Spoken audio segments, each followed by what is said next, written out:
बिस्मिल्लाहिर्रहमानिर्रहीम। आज हम जो कहानी सुनेंगे उसका नाम है कोई देख रहा है। लैला की अम्मी दूध बेचा करती थी। लैला उस काम में अपनी अम्मी की मदद करती थी। आज भी वो बर्तनों में दूध डाल रही थी कि अम्मी बोली, लैला बेटी इधर आओ, मेरी मदद करो। जी अम्मी आ रही हूँ, लैला ने जवाब दिया। अम्मी बोली, लैला दूध में पानी मिला दो। पानी मिला दो? मगर अम्मी खलीफा ने तो पानी मिलाने से मना किया है। लैला बड़ी हैरत से बोली, हाँ मगर इस वक्त खलीफा तो नहीं देख रहे। अम्मी ने बेपरवाही से कहा। लैला को अच्छा न लगा।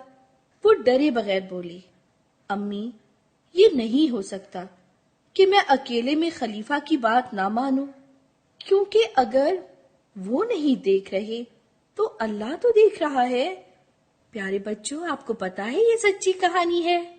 खलीफा हुजूर सल्लल्लाहु अलैहि वसल्लम के प्यारे साथी हजरत उमर रज़ियल्लाहु अन्हु थे, जो उस वक्त लैला के घर की दीवार के साथ आराम के लिए टेक लगाए बैठे थे। लैला की ये बातें उनके कान में पड़ी तो बहुत खुश हुए, घर की निशानी याद रखी और बाद में अपने बेटे की शादी इस प्यारी लड़की से कर दी, जिसको ये याद रहता था कि उसे अल्लाह देख रहा है।